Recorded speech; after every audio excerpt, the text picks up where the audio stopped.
चलिए मित्रों, स्वागत है आप सभी लोगों का अपने YouTube channel learning with Durgesh पर। आज की वीडियो में हमको देखना है वर्णों का उच्चारण स्थान, यानी कौन से वर्ड कहाँ से बोले जाते हैं, किस वर्ड का कौन सा उच्चारण स्थान होता है, परीक्षा में इससे प्रश्न कैसे पूछे जाते हैं और इसको हम समझ कैसे सकते हैं। चलिए, तो वर्णों के उच्चारण स्थान, जैसे उच्चारण स्थान कहते हैं कि जिन वर्णों को बोलने में जिह्वा मुख विवर के जिस स्थान को स्पर्श करती है उसे उस वर्ण का उच्चारण स्थान कहते हैं। एक बार इसकी परिभाषा देख लेते हैं। कहते हैं जिस वर्ण को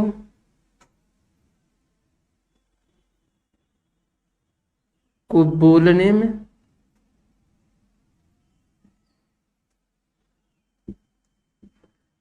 हमारी जिह्वा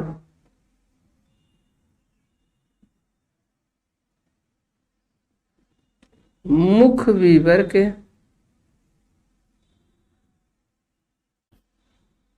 मुख विवर का है, मुख के अंदर के जो भाग होते हैं, मुख विवर के जिस स्थान को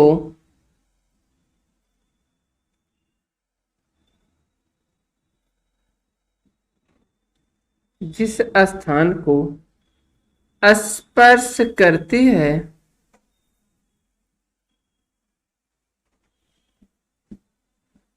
उसे उस वर्ण का उच्चारण स्थान कहते हैं। यानी जिस वर्ण को बोलने में हमारी जिह्वा मुख विवर के जिस स्थान को स्पर्श करती है उसे उस वर्ण का उच्चारण स्थान कहते हैं।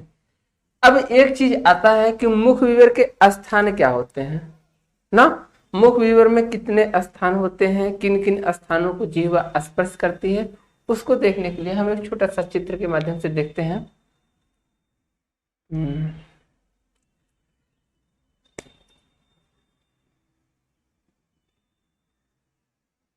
यहाँ दिखाई दे रहा है।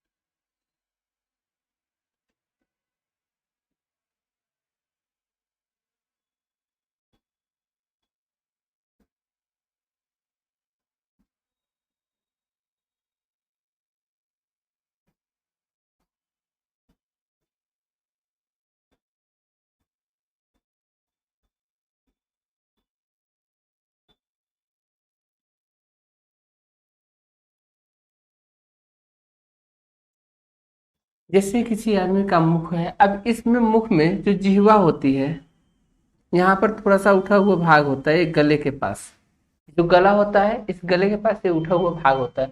जो उठा हुआ भाग होता है इसको कहते हैं कंठ,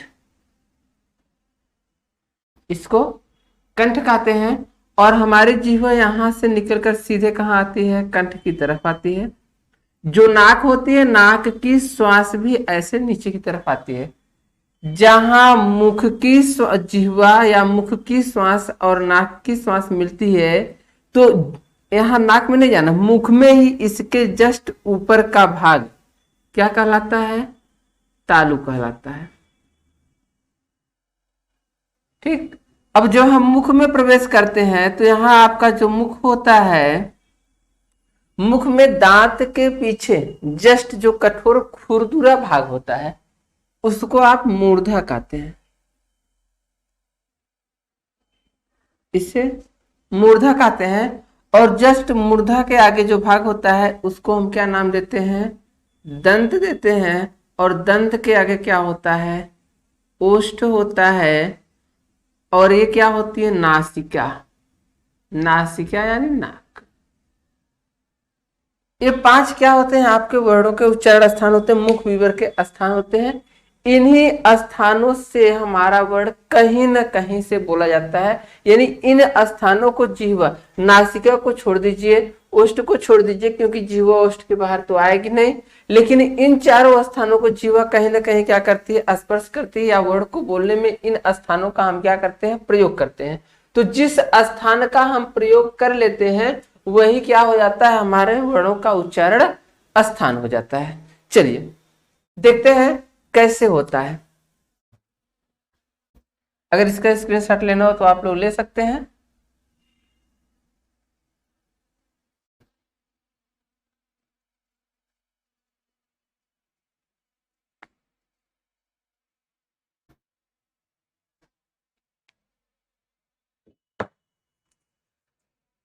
अब देखते हैं, जैसे अगर हम का वर्ग की बात करें, का वर्ग, ठीक, तो क अगर हम बोलते हैं क, क तो सीधा यहां कहां से निकल कर आता है, कंठ से निकल कर आता है, यानी कंठ में इसका घर्षण होता है, तो इसका उच्चारण स्थान क्या हो जाएगा, कंठ हो जाएगा। लेकिन जैसे हम च की बात करते हैं, अब देखिए क के बाद जैसे हम बोलते हैं च, तो हमारी जीभ किसको स्पर्श करती है, तालु को स्पर्श करती है, तो उसका उच्चारण स्थान क्या हो जाता है, तालु हो जाता है। लेकिन च के बाद जैसे हम बात करते हैं, च के बाद ट, च ट, ट की बात जैसे हम करते हैं तो वहां ट का उच्चारण स्थान क्या हो जाता है, मूर्धा हो जाता है।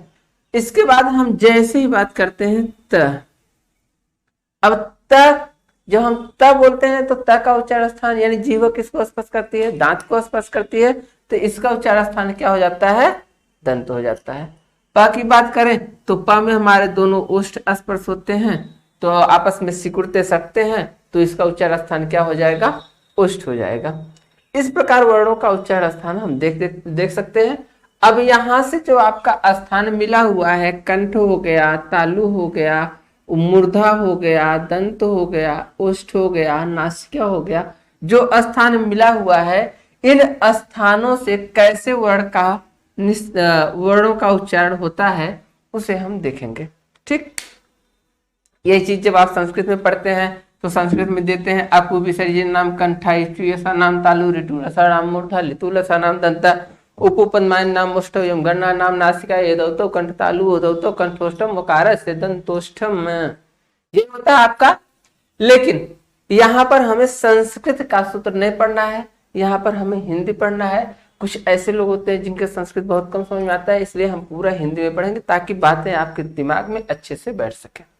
चलिए, तो सबसे पहले हम किसको लेंगे, यहां से हम शुरू करते हैं, नीचे की तरफ से हम शुरू करते हैं, और सबसे पहले हम किस वर्ड को लेंगे, किस स्थान को लेंगे, कंठ को लेंगे। कंठ सबसे पहले लिखते हैं, देखते हैं कंठ। अब अगर हम कंठ लिखे तो कंठ में कौन कौन सा वर्ड आएगा, स्वर और व्यंजन दोनों को हम साथ में लेके चलते हैं। कंठ में आता है आपका अ और आ, इसके बाद का वर्ग, का वर्ग का मतलब क ख ग घ ङ, जो पंचमाक्षर होते हैं उनका उच्चारण इनके वर्गीय व्यंजनों के साथ, यानी जो वर्गीय व्यंजन होते हैं इनके उच्चारण स्थानों के साथ साथ नासिका से भी उनका उच्चारण होता है। का वर्ग हो गया, इसके बाद ह, फिर आता है आपका विसर्ग। इन वर्णों का उच्चारण स्थान क्या होता है, आपके कंठ से होता है। इसके बाद बात करते हैं, कंठ के बाद आता है आपका तालु।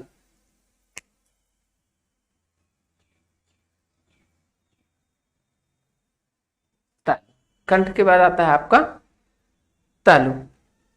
अब देखते हैं, तालु का मतलब होता है जो कंठ के जस्ट आगे का भाग होता है और कोमल भाग होता है, जहां नाक की श्वासें और मुख की श्वासें आपस में मिलती हैं, वहां जो ऊपर का भाग होता है उसी को तालु कहते हैं। यहां पर देखते हैं इसमें कौन कौन सा आता है, तो आएगा आपका ई, बड़ी, च वर्ग, या और तालव्य सा। इनका उच्चारण स्थान कहां से होता है, तो तालु से होता है। फिर देखते हैं तीसरा हमको मिला था मूर्धा।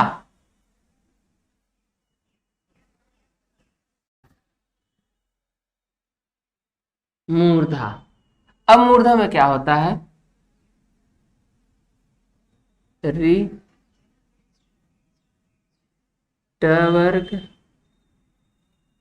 र और स, इनका उच्चारण स्थान कहां से होता है, मूर्धा। अब देखिए एक चीज जानते रहिए, जो क वर्ग का मतलब क ख ग घ ङ, छ छ ज झ ञ, ट ठ ड ढ ड़, ठीक। यानी क वर्ग, छ वर्ग, ट वर्ग, तीन वर्ग आपको मिले, ठीक। इसके बाद चौथा हमें क्या मिला था, चौथा मिला था दंत।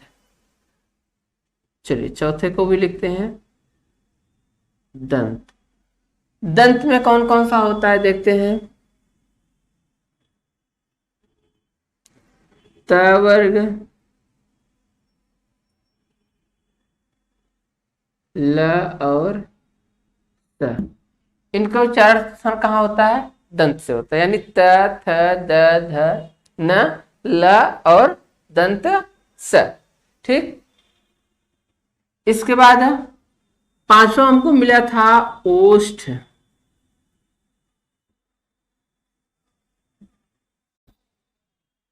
इसमें आपका आता है उ और बड़ा उ, प वर्ग। प वर्ग का मतलब प फ ब भ, ठीक। इसके बाद बात करते हैं नासिका।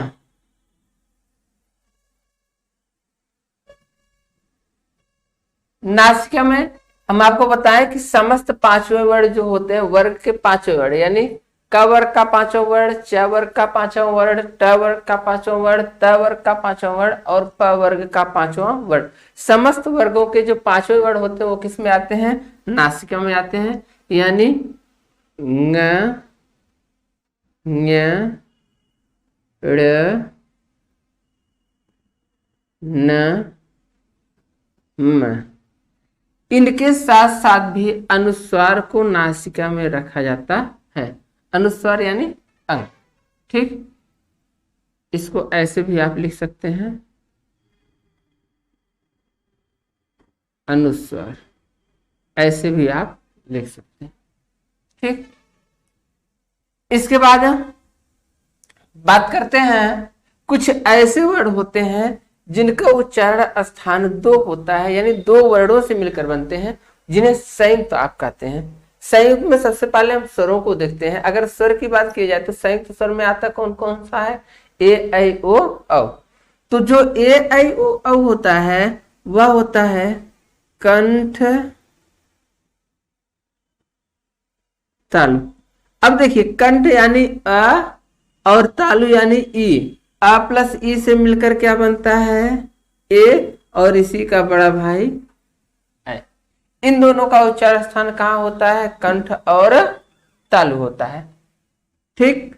इसके बाद कंठोष्ठ। कंठोष्ठ, कंठोष्ठ में आता है ओ और औ, ओ और औ। यानी जो ओ और औ होता है एक किससे होता है, आ का उच्चारण स्थान कंठ, उ का उच्चारण स्थान ओष्ठ, आ और उ से मिलकर बनता है ओ, तो इसका उच्चारण स्थान कहां हो जाएगा, कंठ ओष्ठ, ठीक। इसके बाद एक और बच जाता है आपका दंतोष्ठ।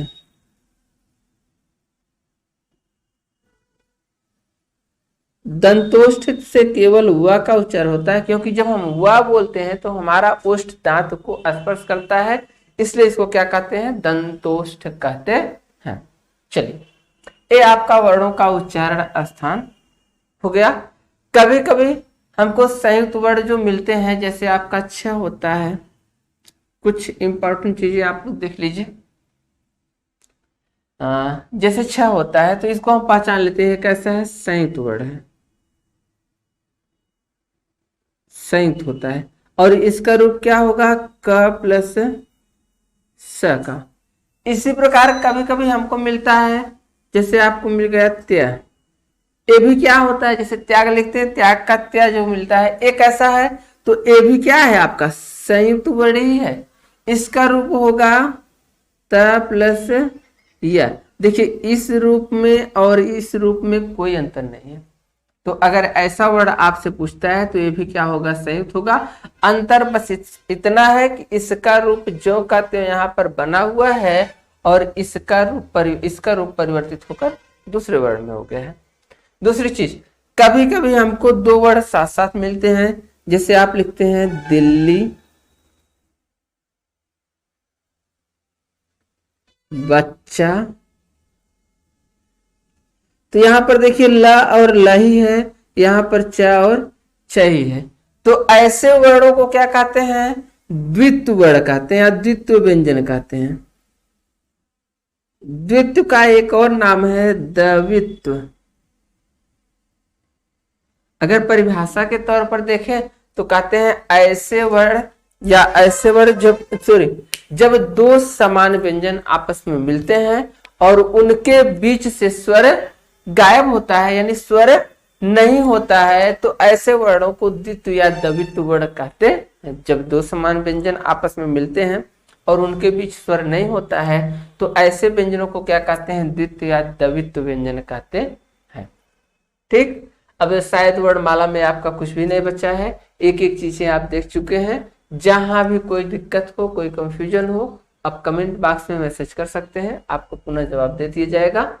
और अब तो शायद कुछ भी नहीं बचा है। चलिए आज इतना करते हैं, आगे की वीडियो में अगला टॉपिक हम फिर से देखते हैं। आज के लिए बस, धन्यवाद।